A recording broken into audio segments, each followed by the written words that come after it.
Le 7 octobre, le Hamas s'est lancé dans une attaque foudroyante contre les civils israéliens. Eh bien en France, qu'est-ce que vous croyez qu'on faisait ? Eh bien on était un peu comme à Byzance, où l'on discutait du sexe des anges pendant que les Turcs étaient en train de prendre Constantinople. Eh oui, en France, on a commencé par discuter pour savoir s'il s'agissait d'un acte terroriste ou d'un crime de guerre ou d'un crime contre l'humanité. C'était une belle querelle sémantique, mais cela faisait une belle jambe aux gamins qui se sont fait trucider pendant la rave party. Bonjour les amis et bienvenue dans ce nouvel épisode de la revue du stress. Je vous rappelle que vous pouvez vous abonner si vous voulez être tenu au courant des nouveaux épisodes que je vais sortir. Mais attention, il faudra cliquer sur la petite cloche. Alors aujourd'hui, nous allons essayer de récapituler ce qu'on peut retenir de cette année 2023 qui vient de s'achever.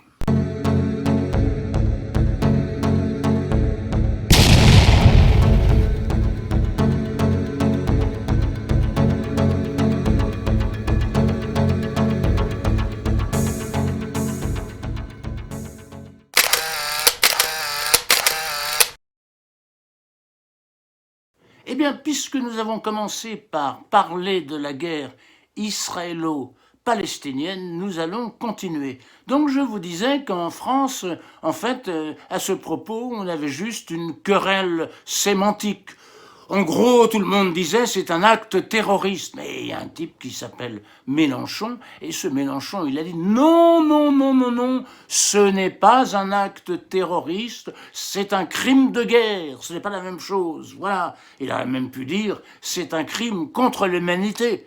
Mais ça fait toute une histoire, vous vous rendez compte, ce type qui ne veut pas reconnaître que c'est un acte terroriste, mais enfin, c'est un salaud, c'est inadmissible, mais c'est un acte antisémite. Ne pas reconnaître que c'est un crime, que c'est un acte terroriste, ne pas le reconnaître, c'est être antisémite.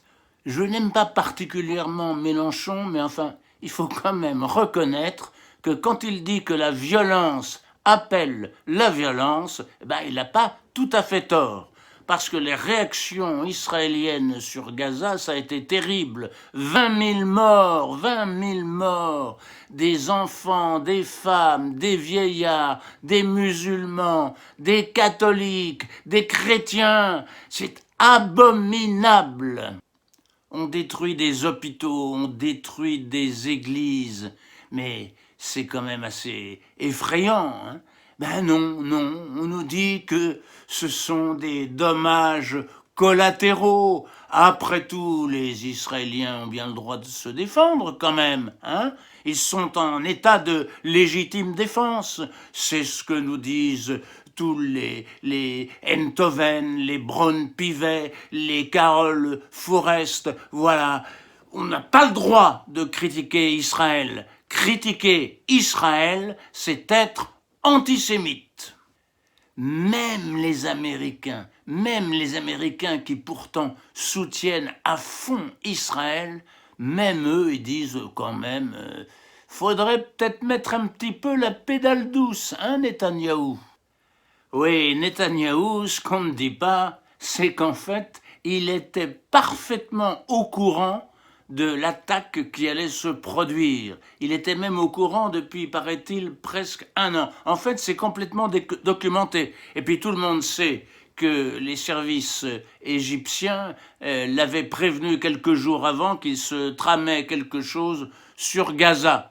Tout ça est documenté, même la presse israélienne en parle.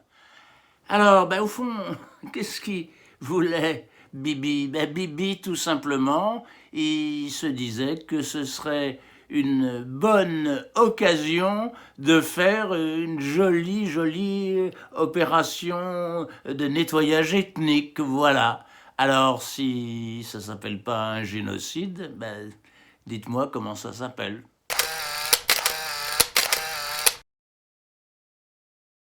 Et pendant ce temps, les BRICS ont commencé à accueillir des nouveaux pays, voilà, des nouveaux pays qui vont participer à la dédollarisation du monde, à la dédollarisation de l'économie mondiale. Voilà, comme on dit, on est en train d'évoluer vers un monde multipolaire.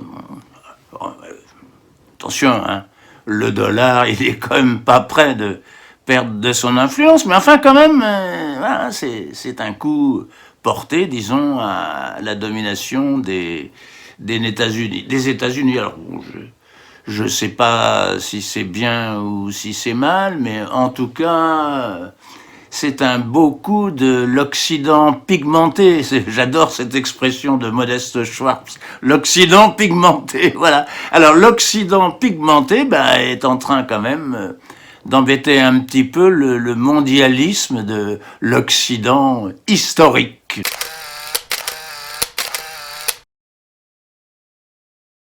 Attention, finalement, l'Argentine ne rejoindra pas les BRICS. Oui, parce que vous savez qu'en Argentine, il y a eu des élections présidentielles et il y a un certain Javier Milei qui était candidat en manipulant une tronçonneuse pour dire qu'il allait tout casser. Voilà, Javier Milei est maintenant le nouveau président de l'Argentine et il va un petit peu faire subir à ce pays un traitement de choc. Alors, on dit que c'est un fou furieux d'extrême droite, ou bien, comme dit Éric Verregue, que c'est un libertarien. Lui-même, il dit qu'il est un anarcho-capitaliste. En tout cas, ce qui est sûr, c'est qu'il va faire subir un traitement de choc à son pays. Il faut dire quand même que l'Argentine a 160% d'inflation, 40% de gens qui vivent sous le seuil de pauvreté, les services publics qui marchent plus. Enfin, la France XXL, quoi. La France telle qu'elle est en train d'évoluer. Elle n'est pas encore là, hein, mais l'Argentine nous montre ce que pourrait devenir la France. Voilà, c'est pour ça que c'est intéressant. Alors, ce qui me plaît bien dans ce que fait Javier Milei, c'est qu'il a dit je vais supprimer tous les ministères qui servent à rien. Ça, c'est peut-être pas mal, voilà. Maintenant, pour le reste, ça, je sais pas, comme on dit, wait and see.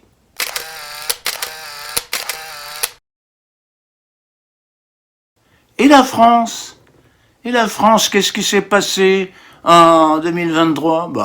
Rien, quoi. C'est vachement bien, la France. Voilà, oui.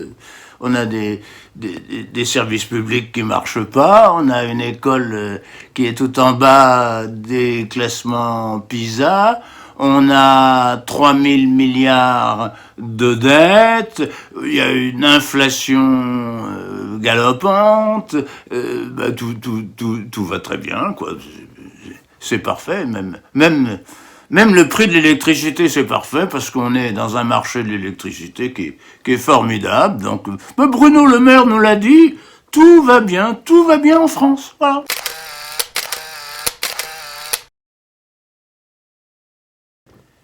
Ah oui, j'oubliais quand même. Oui, il s'est passé quelque chose en France, c'est la réforme des retraites. Ça, c'est un truc marrant, la réforme des retraites. Parce que, pour une fois, Macron, il a fait ce qu'il avait dit. Il a jamais caché que s'il était réélu, il ferait cette réforme des retraites. Voilà. Seulement, il y avait une espèce d'Hitler en jupon, là, qui risquait d'arriver aux portes du pouvoir. Alors, LFI, la NUPES, les syndicats, voilà, ils ont dit, non, il faut voter Macron pour barrer Hitler en jupon, voilà. Alors, c'est marrant parce qu'après, il a fait la réforme des retraites. Alors tout le monde, gna on n'avait pas de ta réforme, gna. Mais attention quand même, hein, on a fait bien attention à espacer les jours de mobilisation, voilà, et puis surtout à ne pas faire de grève générale, voilà. On a une magnifique opposition en France.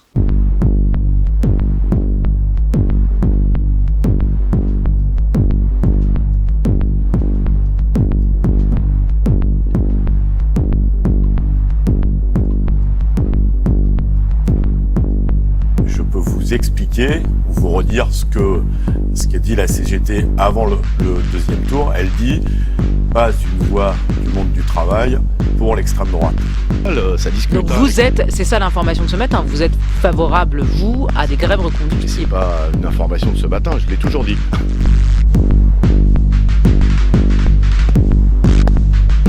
Il ne faut pas donner une seule voix à Madame Le Pen. Il ne faut pas donner une seule voix à Madame Le Pen. Il ne faut pas donner une seule voix à Madame Le Pen. Mais M. Macron ment, parce que si elle était indispensable, les Français ne sont pas stupides, il serait possible de les en convaincre. Mais tout le monde sait que M. Macron a essayé de détruire la retraite par répartition en 2019, donc personne ne le croit quand il dit qu'il veut sauver ce régime.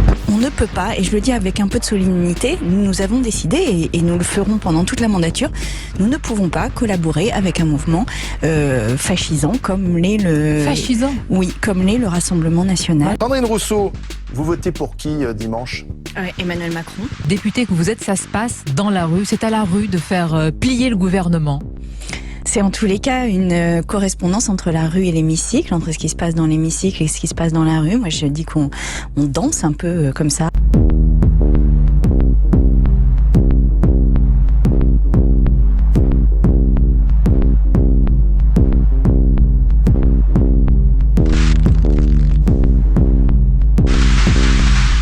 La réforme des retraites a mis le feu aux poudres hier au Parlement. Interruption de séance, claquement de pupitre, rappel au règlement. Quelle image a donné selon vous l'Assemblée ? Pitoyable. C'est dommage.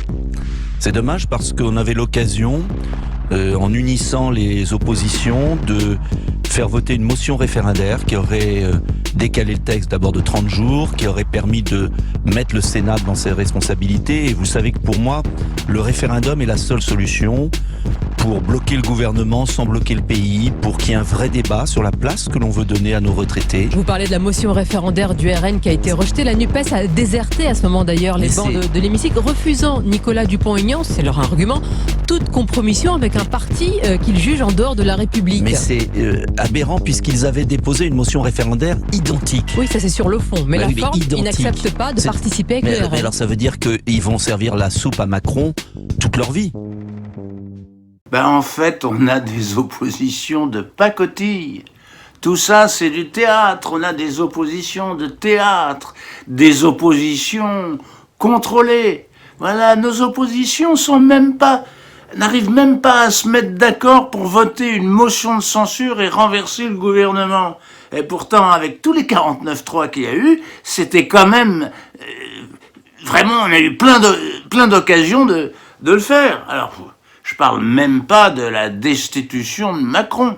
Aux États-Unis, quand il y a des oppositions, on essaye de faire des procédures d'impeachment contre le président. Mais en France, non. Alors il y a un jeune type, là, il est marrant, je crois que c'est un polytechnicien, il a un avion, là, puis il a survolé la France en tirant une pancarte où il y avait marqué « Destitution », il a survolé toutes les plages, etc. Voilà,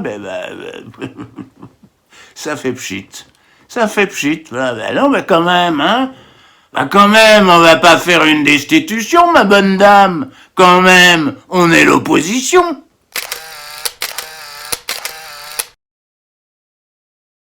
Oui, puis alors il y a eu aussi la loi immigration.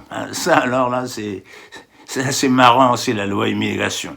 Alors voilà, c'est un combat de la droite contre la gauche. Voilà, il y a ceux qui veulent desserrer la vis et puis ceux qui veulent la serrer. Mais en fait, c'est une pantalonnade. Pourquoi est-ce que c'est une pantalonnade ? Parce que tout le monde sait très bien que la loi, au moins en grande partie, va être retoquée par le Conseil constitutionnel. Et puis, tout le monde fait semblant de ne pas savoir que cette loi ne sert à rien, puisque les lois concernant l'immigration sont des lois européennes, et donc toutes les décisions sont prises au niveau européen concernant l'immigration. Voilà.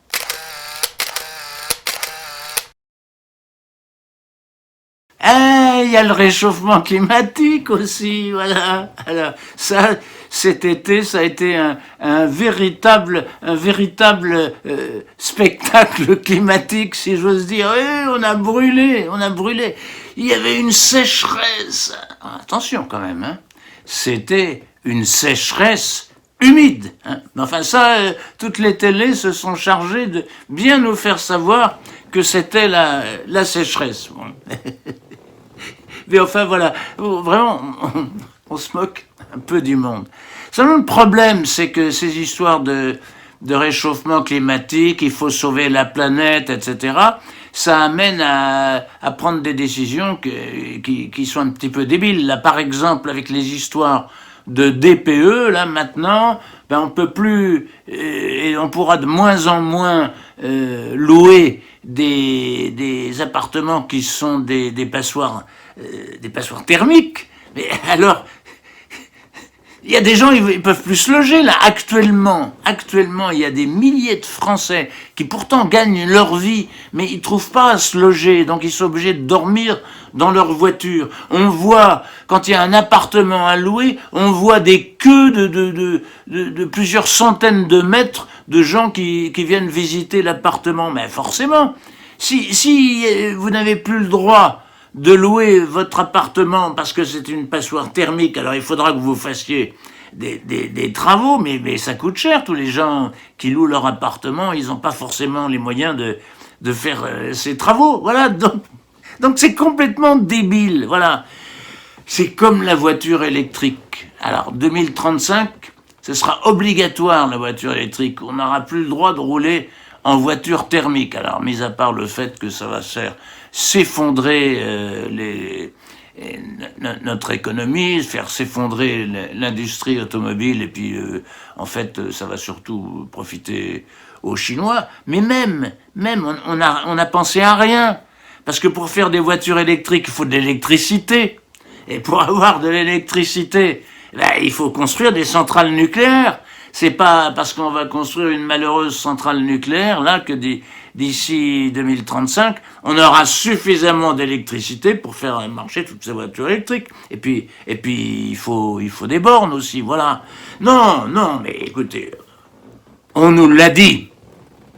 Le GIEC nous l'a dit. Il y a un consensus scientifique qui nous dit qu'il y a un réchauffement climatique qui risque de détruire la planète et qu'on va tous mourir. Mais il y a pas des prix Nobel là qui ont dit le contraire. Non, ces prix Nobel là, ils sont pas dans le consensus. Voilà, c'est des charlatans. Il faut sauver Gaïa. Il faut sauver la planète. D'ailleurs, Madame von der Leyen, notre chère présidente de la Commission européenne, elle a eu une idée formidable. Voilà, comme les vaches, elles rotent, eh ben on va mettre des masques sur les vaches. Voilà, c'est bien. Hein, de toute façon, les vaches, elles pètent. Elles pètent, ça dégage des mauvais gaz à effet de serre. Là, elles pètent. C'est scandaleux. Alors en fait, ce qu'il faudrait faire, c'est abattre les vaches. Et puis après, ben, vous n'aurez plus qu'à manger des insectes. Voilà. C'est ce que propose la Commission européenne. Oui, alors les agriculteurs, ils sont pas très contents, hein. Surtout qu'ils ont la concurrence des agneaux de Nouvelle-Zélande et des poulets du Brésil. Ben, voilà, ben, les agriculteurs, ils sont vraiment pas du tout contents.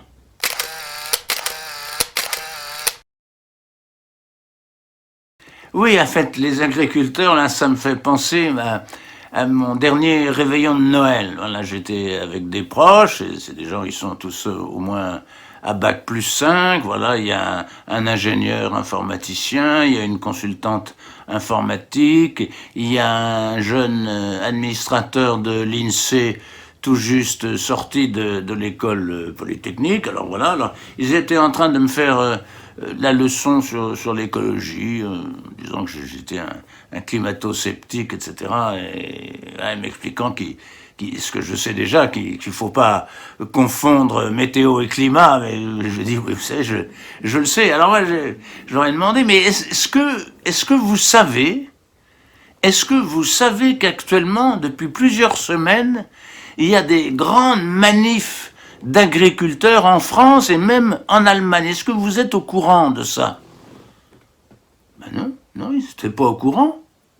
Pourtant, il y a plein. Les agriculteurs ont retourné les panneaux d'entrée des villes, ils ont bâché les radars des routes, etc. Voilà. Bon, enfin, ils sont en train d'être dans une grande colère, mais on n'en parle pas à la télé. Voilà. On n'en parle pas à la télé, donc ils ne savaient pas, ils n'étaient absolument pas au courant. À la télé, on parle surtout de Depardieu. Alors bon, comme j'ai vu qu'ils n'étaient pas au courant, pour savoir, je leur ai demandé, mais est-ce que vous êtes au courant quand même qu'il y a depuis pas mal de temps un gros problème à propos des SMS échangés entre Madame von der Leyen et Monsieur Bourla, le PDG de Pfizer? Ben, ils n'étaient pas au courant. Mais non. Non, ils étaient absolument pas au courant. Alors là, j'ai même pas voulu leur parler des élections américaines, parce qu'ils m'auraient expliqué que Trump est un très grand méchant. Mais si je leur avais demandé, est-ce que vous savez qu'il y a une procédure d'impeachment contre Joe Biden et que Joe Biden et son fils Hunter sont terriblement compromis, ils m'ont dit non, on n'est pas au courant, puisque on n'en parle pas à la télévision, donc ils ne pouvaient pas savoir qu'il y a un scandale de corruption concernant Joe Biden. De toute manière, ils m'auraient dit que j'étais complotiste, voilà, parce que pour eux, tout ça, tout ce qui n'est pas dit à la télé, c'est complotiste. Je suis un complotiste.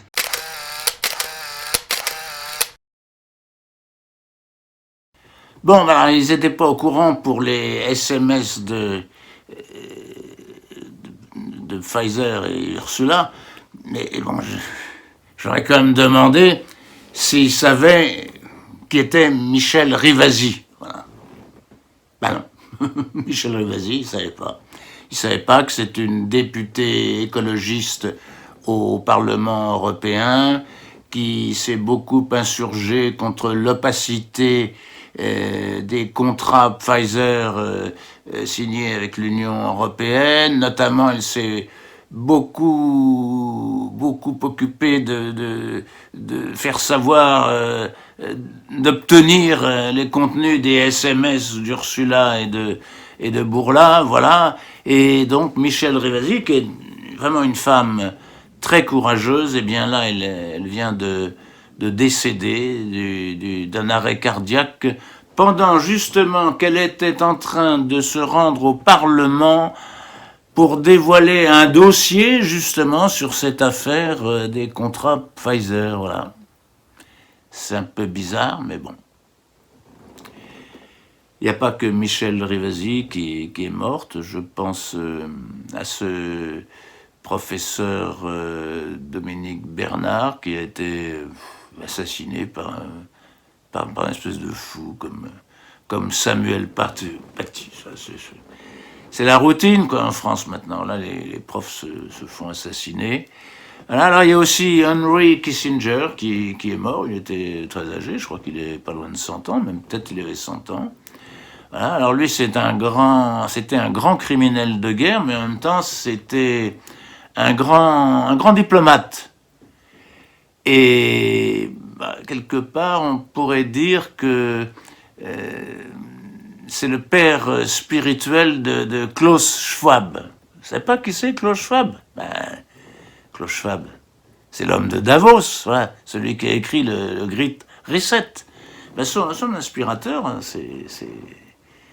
il semble que ce soit Henry Kissinger. Et puis alors, vous avez aussi Jacques Delors qui est mort. Ah, Jacques Delors. Tout le monde est triste, parce que c'est Jacques Delors. Vous vous rendez compte, c'est le père du traité de Maastricht. Voilà, le traité de Maastricht qui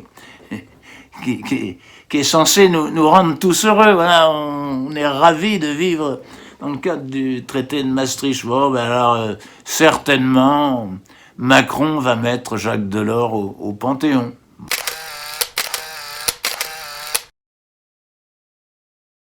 Alors, on a quand même des nouvelles là de l'Union européenne. Vous savez, le commissaire Thierry Breton, le commissaire à la censure, celui qui a fait le Digital Act Service qui va permettre sur toute l'Union européenne, qui permet déjà sur toute l'Union européenne de censurer les réseaux sociaux, il a dit, voilà, en fait, on va, et pas seulement lui et Ursula, ils ont dit, non, on va interdire X c'est Twitter, hein, en fait, on va interdire X dans l'Union européenne parce que X, c'est des contenus haineux, c'est de la désinformation, donc nous on censure la désinformation, voilà.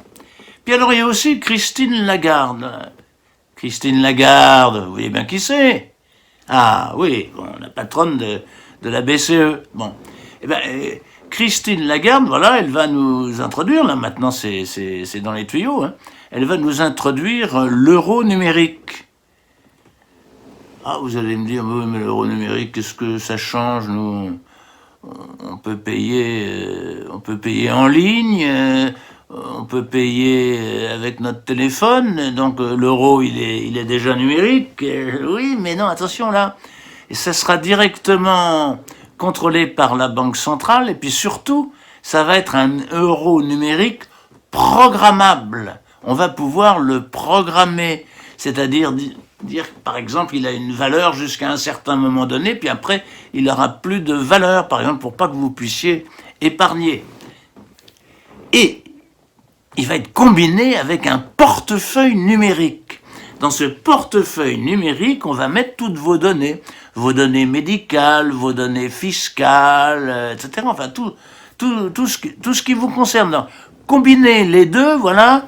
Quand vous allez payer, on va peut-être vous dire non, ça, on bloque ce paiement parce que vous avez dépensé trop de carbone, si j'ose dire, ces temps-ci. Donc là, non, vous n'avez pas le droit de prendre le train, vous n'avez pas le droit de prendre l'avion. Non, voilà. Donc, on va pouvoir comme ça vous limiter, en quelque sorte, aller vers un crédit social à la chinoise. Alors je dis pas que c'est ça qui va arriver.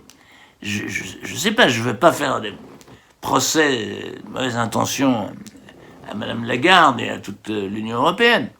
Je dis pas que c'est ça qui va arriver, mais je dis que c'est quand même possible que ça puisse arriver. Hein. Mais ouais, de toute façon, l'évoquer, c'est déjà un peu être complotiste. Je suis un complotiste. Mais il y a un grand projet de l'Union européenne, un grand projet d'Ursula von der Leyen.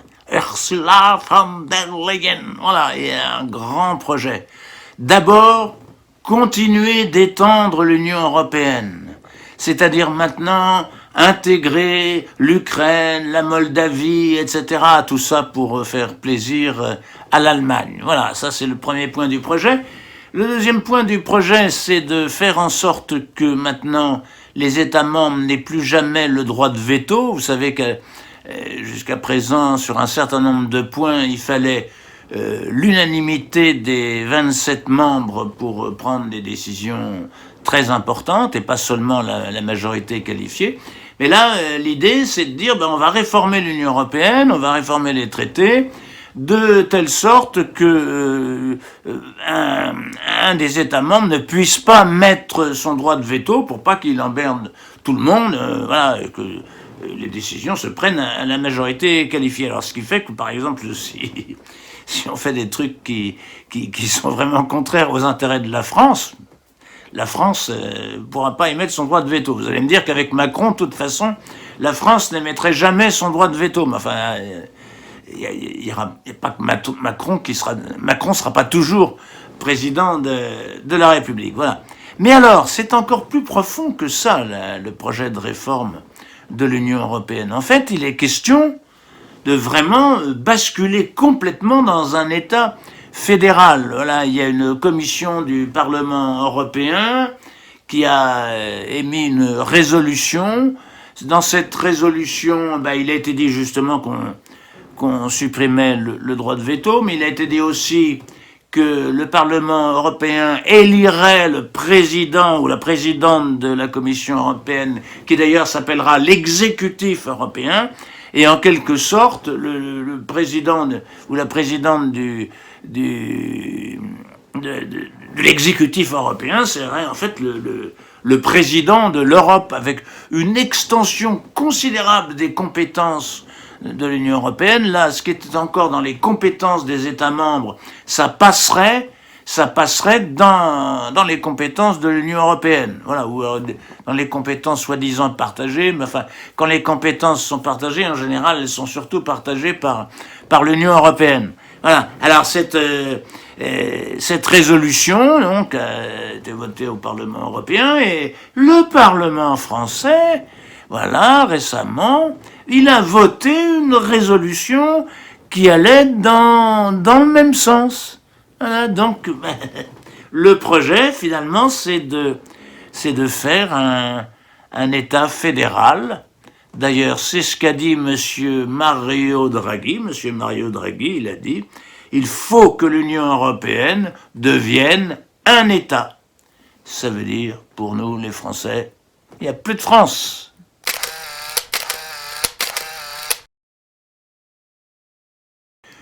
Bon, mais il faut peut-être pas dramatiser concernant ces projets de l'Union européenne, parce que actuellement, pour modifier les traités, c'est encore l'unanimité qui s'impose. Voilà. Alors je pense que sur les 27, il y en aura bien un qui va mettre son veto. Enfin, j'espère. Oui, ce sera pas la France, ce sera pas Macron, mais enfin. Bon, on peut espérer quand même qu'il y a au moins un chef d'État européen qui mettra son veto à cette réforme qui nous entraînerait vers le fédéralisme. Donc en fait, je suis modérément inquiet sur cette question. Alors il faut quand même être optimiste, voilà, au fond, tout va bien. Macron nous a formulé ses vœux, voilà, il a fait du blabla pour ne rien dire, donc ça... C'est la routine. Et puis surtout, mes amis, réjouissons-nous. C'est bientôt les JO, voilà. Mais il faut vraiment être optimiste, puisque, comme pourrait nous dire Darmanin, ça va bien se passer. Ça va très bien se passer. Merci d'avoir suivi cette vidéo. Si vous l'avez aimée, merci de cliquer sur le petit pouce en l'air afin de nous aider pour le référencement. N'hésitez pas à mettre un commentaire pour réagir. Cela nous aide. Si vous voulez être tenu au courant des prochaines revues du stress, abonnez-vous et cliquez sur la cloche. C'est gratuit. À bientôt, portez-vous bien.